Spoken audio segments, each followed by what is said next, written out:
Hola hermanitos, espero que se encuentren bien. El día de hoy hablaremos de San Francisco de Asís. Empezamos. Imagina una soleada mañana en la pequeña ciudad de Asís, Italia, donde en 1181 nace un niño que cambiaría el rumbo de la historia religiosa. Este niño no parecía tener un destino extraordinario. Nació en una familia acomodada, hijo de Pietro Bernardone, un exitoso comerciante de telas, y Pica Bourlemont, una noble francesa. El niño fue bautizado como Giovanni di Pietro Bernardone, pero más tarde su padre, amante de la cultura francesa, lo apodaría Francesco, en referencia a su fascinación por Francia. Desde joven, Francisco disfrutó de todos los privilegios que el dinero podía comprar. Creció en una atmósfera llena de lujos, celebraciones y festines. Como cualquier joven de su época, se deleitaba con la vida social, las fiestas y la compañía de sus amigos, ganándose una reputación como un joven carismático y extrovertido. Su vida parecía estar destinada al éxito comercial, siguiendo los pasos de su padre en el negocio de las telas. Sin embargo, bajo esa apariencia despreocupada, Francisco comenzó a sentir una inquietud profunda que lo empujaba a buscar algo más allá de los placeres mundanos. Algo dentro de él estaba insatisfecho. En su juventud, Francisco tuvo una serie de experiencias que empezaron a moldear su carácter espiritual. Primero, la guerra entre Asís y Perugia lo llevó a unirse al ejército en busca de gloria y honor. No obstante, su participación terminó abruptamente cuando fue capturado y hecho prisionero. Pasó un año entero encarcelado, lo que le dio mucho tiempo para reflexionar sobre la futilidad de su estilo de vida hasta ese momento. Una vez liberado, volvió a casa enfermo y debilitado, lo que lo dejó con más preguntas que respuestas. ¿Cuál era el propósito de su vida? ¿Acaso el dinero y el poder eran el verdadero camino hacia la felicidad? A medida que Francisco luchaba con estas preguntas, su alma comenzó a sentir una conexión cada vez más fuerte con lo espiritual. Poco a poco, sus amigos lo vieron retirarse de las fiestas y las diversiones que antes tanto le apasionaban. Fue durante este tiempo que, al encontrarse en medio de su crisis personal, Francisco comenzó a recibir señales divinas que lo llevarían a un cambio radical en su vida. Este fue solo el comienzo de su camino hacia la conversión total, pero la verdadera transformación estaba aún por llegar. El momento decisivo en la vida de Francisco llegó en 1205, cuando, en una pequeña y deteriorada capilla de San Damián, tuvo una experiencia mística que cambiaría su destino para siempre. Mientras rezaba ante el crucifijo, escuchó una voz clara que le decía: Francisco, repara mi iglesia, que está en ruinas. Francisco, sin comprender del todo el verdadero significado de estas palabras, tomó esta misión de manera literal. Decidió que debía restaurar la pequeña capilla de San Damián, que se encontraba en estado de abandono. Sin pensarlo dos veces, vendió varios bienes de su padre para financiar la restauración. Este acto de aparente rebeldía enfureció a su padre, quien lo llevó ante las autoridades civiles exigiendo que le devolviera el dinero. En ese momento, se produjo una de las escenas más impactantes en la vida de Francisco. En medio del juicio, Francisco se despojó de sus ropas, devolviendo todo lo que era de su padre y, desnudo ante la gente, declaró que a partir de ese día ya no tendría otro padre que Dios. Esta fue una declaración de libertad espiritual. Francisco renunciaba no solo a las riquezas de su familia, sino también al estilo de vida mundano que había llevado hasta entonces. Con su decisión, comenzó su camino hacia la pobreza absoluta y el servicio total a Dios. Este cambio no fue fácil. Los habitantes de Asís se burlaban de él y lo consideraban loco, pero Francisco no se dejó intimidar. Se vistió con una simple túnica de campesino y comenzó a mendigar por las calles, buscando comida y materiales para restaurar la iglesia de San Damián con sus propias manos. Con el tiempo, este pequeño proyecto de restauración se convertiría en algo mucho más grande, la restauración espiritual de toda la iglesia, aunque Francisco aún no lo sabía. En su nueva vida, Francisco comenzó a pasar mucho tiempo en oración y contemplación. Sentía un profundo llamado a vivir el Evangelio de manera radical, imitando a Cristo en su pobreza y humildad. Poco a poco, otras personas empezaron a sentirse atraídas por su ejemplo y se unieron a él, creando una pequeña comunidad de hombres que compartían su visión de vida. Este grupo sería el germen de una de las más importantes órdenes religiosas en la historia de la Iglesia, pero para llegar a ese punto, Francisco I debía recibir la aprobación de alguien muy especial. El pequeño grupo que se formó en torno a Francisco, compuesto por hombres humildes dispuestos a vivir en pobreza, fue el inicio de la Orden de los Frailes Menores. Estos hombres, movidos por el carisma de Francisco, se comprometieron a vivir una vida sencilla, desprendiéndose de todos los bienes materiales para dedicarse completamente a la predicación y al servicio de los demás. Juntos, compartían una vida de oración, trabajo manual y caridad, y Francisco se convirtió en su líder espiritual. Sin embargo, para poder formalizar su estilo de vida y recibir el respaldo de la Iglesia, Francisco sabía que necesitaba el apoyo del Papa. Así, en 1209, decidió llevar su propuesta de vida evangélica a Roma, presentándose ante el Papa Inocencio III. Este encuentro sería crucial para el futuro de la orden. Inocencio III, al principio, se mostró escéptico ante la idea de un grupo de hombres mendigando y predicando sin más posesiones que la fe. Pero, según la tradición, después de soñar con una iglesia tambaleante que era sostenida por un hombre pobre y descalzo, el Papa entendió que Francisco estaba destinado a cumplir una misión importante. Finalmente, el Papa concedió a Francisco la aprobación verbal de su regla de vida, permitiéndole seguir adelante con su misión. Este fue un momento histórico. La Iglesia daba su bendición a la humilde pero revolucionaria propuesta de Francisco. De aquí en adelante, la Orden de los Franciscanos no solo crecería en número, sino también en influencia. A su regreso a Asís, Francisco y sus compañeros comenzaron a organizar su vida comunitaria con más formalidad, viviendo en la más absoluta pobreza y compartiendo todo lo que tenían. La simplicidad y el amor al prójimo eran los pilares de su vida. Cada vez más hombres se unían a ellos, atraídos por el ejemplo de humildad de Francisco y su forma de vivir el Evangelio.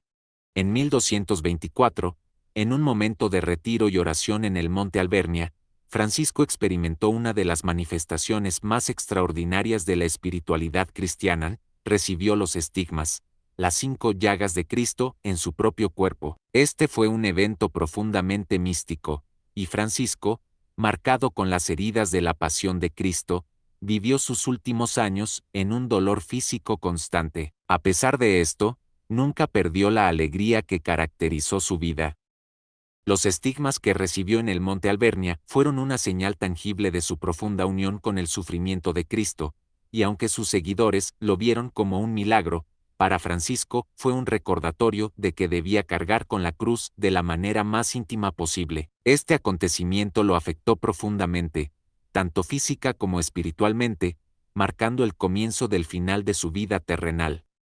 A pesar del dolor que experimentaba día a día, Francisco nunca dejó de predicar sobre el amor de Dios y la alegría que brota de vivir una vida conforme al Evangelio. Su mensaje era simple, pero impactante: la verdadera felicidad no se encuentra en los bienes materiales, sino en una relación profunda y sincera con Dios y con todas sus criaturas. En este sentido, su relación con la naturaleza era única.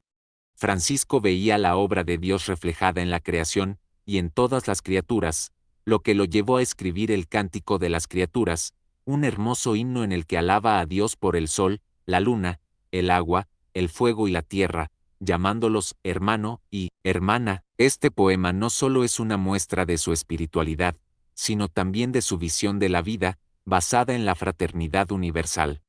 Sin embargo, a medida que su salud empeoraba, Francisco comenzó a retirarse de la vida pública, entregándose cada vez más a la oración y la contemplación. Sabía que su tiempo en la tierra estaba llegando a su fin, y en 1226, gravemente enfermo y casi ciego, Francisco pidió ser llevado a la Porciúncula, la pequeña capilla que él mismo había restaurado al inicio de su camino. Allí, rodeado de sus hermanos franciscanos, entregó su alma al Creador el 3 de octubre de 1226. Francisco no fue mártir en el sentido tradicional, pero sí vivió una vida de sacrificio y entrega absoluta a Dios. Su muerte no fue el fin, sino el inicio de un legado que perduraría a lo largo de los siglos. Poco después de su fallecimiento, su fama de santidad se extendió rápidamente, y el pueblo lo consideraba un santo incluso antes de que la Iglesia lo declarara oficialmente. El proceso de canonización de Francisco fue extraordinariamente rápido. Apenas 2 años después de su muerte, en 1228, el Papa Gregorio IX, quien había conocido a Francisco personalmente y había sido testigo de su santidad, lo proclamó santo en una ceremonia solemne en Asís. Francisco había vivido una vida tan radicalmente cristiana que no fue necesario esperar mucho tiempo para que la Iglesia lo reconociera formalmente. Durante la ceremonia, se afirmó que su profunda humildad, su amor incondicional por los pobres y su entrega a Dios lo hacían merecedor del título de San Francisco de Asís. El Papa Gregorio IX también ordenó la construcción de la Basílica de San Francisco en Asís, donde los restos del santo serían venerados por generaciones. Este monumento se convirtió en un centro de peregrinación para miles de fieles de todo el mundo, y es considerado uno de los sitios más sagrados de la cristiandad. San Francisco fue canonizado no solo por sus virtudes, sino también por los numerosos milagros que se le atribuyeron tanto en vida como después de su muerte. Entre los más conocidos se encuentran la curación de un leproso, la multiplicación de alimentos para alimentar a sus hermanos en momentos de escasez y la protección milagrosa de su orden durante una gran tormenta. Estos y otros milagros aumentaron aún más su fama de santidad. Además, Francisco se convirtió en el patrono de Italia y de los animales, debido a su amor por todas las criaturas de Dios. Su fiesta patronal se celebra cada 4 de octubre, y este día es una de las fechas más importantes en el calendario litúrgico, especialmente para las comunidades franciscanas y las personas que sienten una conexión especial con la naturaleza. La vida de Francisco estuvo rodeada de signos y milagros, tanto durante su vida como después de su muerte. Entre los milagros más destacados que se le atribuyen está el de la conversión de un lobo feroz que aterrorizaba el pueblo de Gubbio. Según la leyenda, este lobo había devorado ganado y atacado a los aldeanos, quienes estaban aterrados de salir de sus casas. El miedo era tal que los habitantes de Gubbio vivían encerrados, temerosos de ser las próximas víctimas de la bestia. Ningún cazador ni esfuerzo colectivo parecía capaz de detener al lobo, que actuaba con una ferocidad sin precedentes. Los ciudadanos, sin saber qué hacer y desesperados por la situación, veían como su pueblo caía en una espiral de miedo y desesperanza. Fue en medio de este caos cuando San Francisco de Asís, que en aquel tiempo estaba de paso por Gubbio, oyó hablar de la situación y decidió intervenir. Al llegar al lugar donde se encontraba el lobo, Francisco se santiguó, hizo una oración y llamó al animal. Para sorpresa de todos, el lobo apareció y en lugar de atacar, se acercó lentamente al santo. Según la tradición, el lobo mostró su ferocidad inicialmente, enseñando los dientes y gruñendo. Sin embargo, Francisco no retrocedió. Se dirigió al animal con las palabras: «Hermano lobo, en el nombre de Cristo, te ordeno que no hagas daño ni a mí ni a nadie.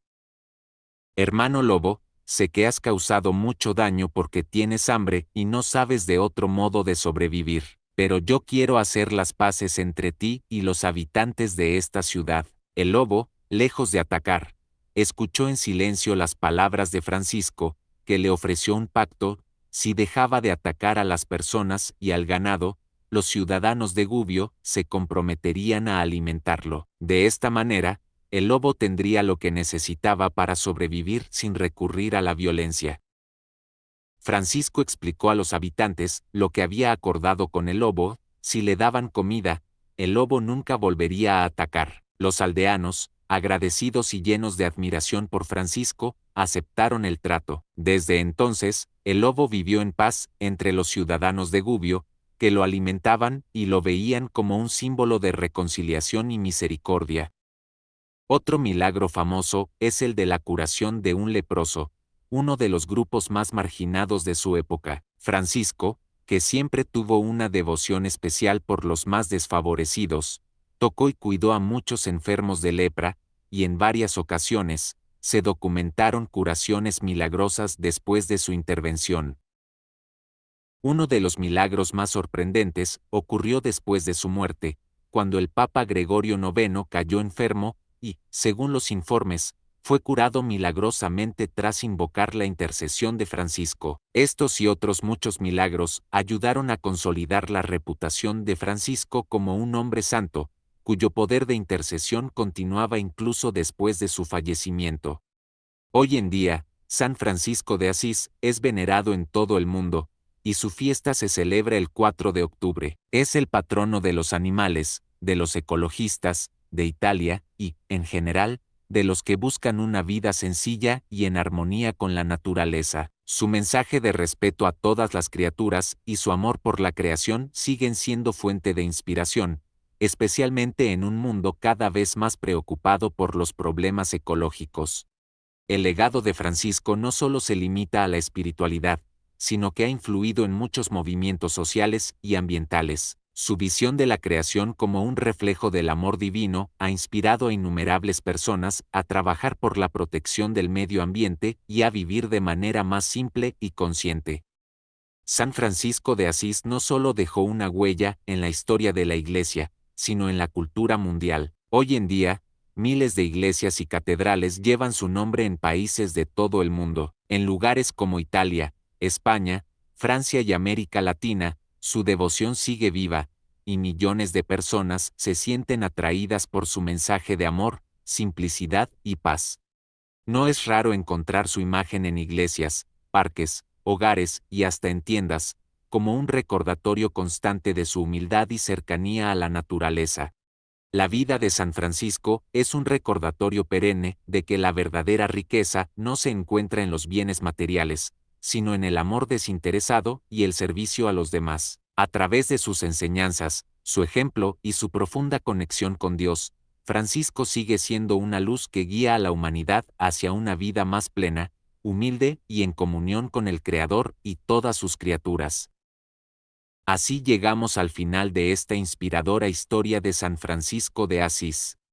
Si aún no lo has hecho, dale like y suscríbete al programa. Espero tus comentarios y que la vida de San Francisco sea de edificación para tu espíritu. Hasta pronto, y nos vemos en el próximo episodio de Amado Sanctorum.